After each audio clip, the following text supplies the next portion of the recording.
Destino Final 1 es un slasher del año 2000. Aquí el asesino no usa máscaras, no usa sierras eléctricas ni machetes o garras afiladas.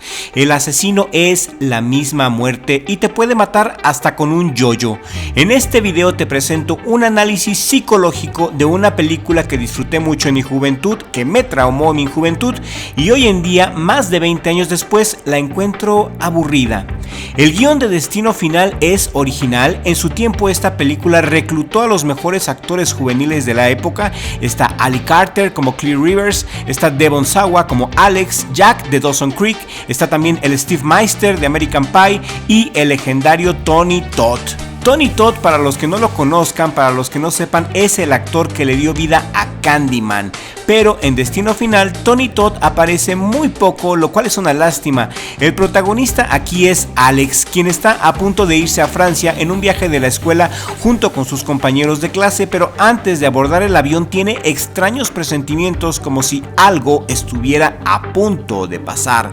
Y ya dentro del avión, Alex se queda profundamente dormido y de repente tiene una profecía en un sueño. Ve como el avión donde viaja él y sus compañeros tiene un horrible accidente justo después de despegar y todos mueren de una manera horrible, cruel y violenta.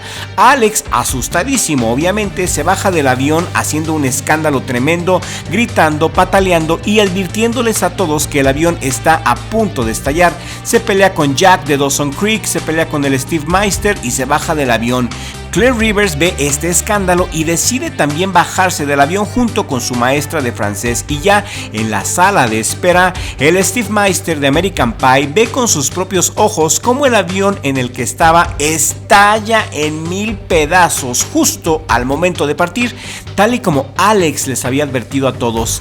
Alex les salva la vida a sus amigos y ellos lo empiezan a ver como un bicho raro. La maestra de francés incluso le tiene miedo, el FBI está detrás de él, se le acusa de homicidio imprudencial, se le acusan de muchas cosas. Jack de Dawson's Creek no pierde oportunidad para humillarlo o para lastimarlo. El Steve Meister y Claire son los más agradecidos con Alex, los más conscientes. Los sobrevivientes del accidente después empiezan a morir uno por uno y Alex descubre un patrón en la muerte. Alex descubre que la muerte de todas maneras se las está cobrando, que los sobrevivientes están muriendo de acuerdo al orden en el cual estaban sentados en el avión. Alex les advierte a todos de su descubrimiento macabro y de repente empiezan a ponerse paranoicos con la idea de morir de repente.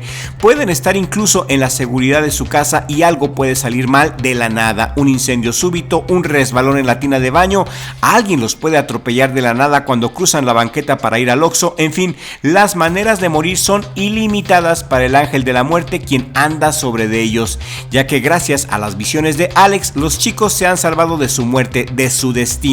Esto entre comillas porque Tony Todd, Candyman, les explica a los muchachos que nadie puede escaparse de la muerte y que todos morirán eventualmente.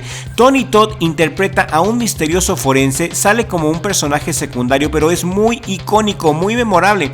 Aparece solamente en un par de escenas clave donde explica a los sobrevivientes del accidente del avión las reglas de la muerte, que al escapar de su destino final, bajándose del avión, ahora la muerte los persigue para cobrar lo que deben en el orden que les tocaba morir. Las líneas de Tony Todd son crípticas, casi filosóficas. Yo creo que Tony Todd es la muerte misma encarnada. Destino Final 1 genera una paranoia masiva porque transforma lo cotidiano en una amenaza mortal, algo que ninguna otra película de terror había hecho tan efectivamente antes del año 2000. Y a diferencia de muchos slashers como en Scream por ejemplo, aquí no hay enmascarados.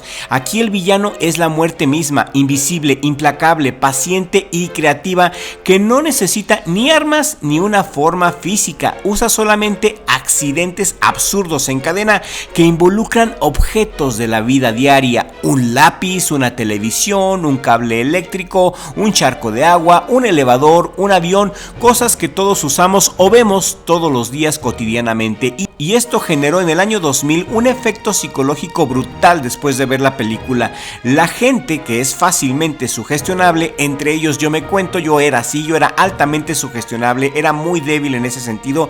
Esa gente, así como yo, empezamos a ver peligro en todo y en todos. Y muchos millennials lo confesamos abiertamente. Destino Final, en lo particular, cuando yo la vi por primera vez en el año 2000, me hizo tenerle miedo a la vida, me hizo tenerle miedo a cosas normales como subirme a un avión, ir al dentista o conducir detrás de un camión de carga. Me tomó años superar el trauma. Esta película de Destino Final, si eres sugestionable, te provoca miedo a vivir. Eso es lo malo, si te dejas sugestionar. Destino Final 1 no te deja vivir tranquilo porque no hay escape posible, no hay héroe que le gane a la muerte. La muerte siempre ajusta el orden y esto genera ansiedad porque Destino Final toca el miedo universal a perder el control sobre tu propia vida y morir de una forma ridícula o impredecible. Destino Final salió en el año 2000, justo antes del 9/11, lo que hizo que el miedo a los aviones se sintiera aún más real. Millones de adolescentes la vieron en cines, en VHS o en DVD y quedó grabada en el consciente colectivo de mi generación. Hay testimonios constantes de gente que 20 o 25 años después aún sigue sintiendo un escalofrío al ver ciertos objetos o ciertas situaciones. Es como si la película instalara un filtro de paranoia permanente en la realidad de la gente. Pero gracias a Dios, por lo menos en mi caso, yo sí lo superé. Actualmente, a mis 40 años, tengo algo que no tenía antes: fe en Dios. Sé que Dios es el que decide cuando tenemos que partir de este mundo. Sé que nadie tiene el control, solamente Dios tiene el control de las cosas. Ahora sé con fe completa que uno muere cuando cumple su objetivo, cuando cumple su misión. No quiero tampoco que interpretes mi visión de Dios como el tipo que está colgado en una cruz. No, mi Dios es un Dios vivo, es eterno, vive en ti, en mí y en todo lo que nos rodea. Está en las iglesias, en las sinagogas y en el mismo infierno. Está en todas partes. Antes, cuando era joven, no tenía fe y creo que por eso ahora que sí tengo fe, veo esta película de una manera muy diferente. La encuentro divertida y ridícula, sobre todo porque los efectos especiales envejecieron terriblemente mal. Qué malos efectos especiales tiene. A mis más de 40 años veo muy chafa toda la saga de Destino Final, pero antes, lo admito, me generó un miedo terrible por existir. ¿Recomiendo esta película? Sí te la recomiendo. Está bien entretenida y la puedes ver en HBO Max. Todas las películas de Destino Final están en HBO Max. Las he visto todas y creo que Destino Final 1 y Bloodline son las mejores. Todas tienen pésimos efectos especiales y la trama es la misma, pero quien tenga miedo de vivir, que no viva. La vida es para vivirse, ¿no lo creen? No tengan miedo de vivir. La vida es hermosa y todo es perfecto así como está. Dios no se equivoca. Estás donde se supone que tienes que estar y estás haciendo lo que debes de hacer. Todo está calculado milimétricamente por el creador del universo. Y si este video te ha gustado y si valoras mi trabajo, apóyame con un super gracias, con un super thanks aquí en la cajita de comentarios. Puedes apoyarme a partir de 20 pesos y con tu apoyo puedo hacer maravillas. Puedo pagar HBO Max, Amazon Prime y comprar programas y herramientas que necesito para seguir haciendo este tipo de videos. Aquí también te dejo un video en esta pantalla final que estoy seguro vas a disfrutar mucho y nos vemos en el siguiente video si el creador del universo así lo permite.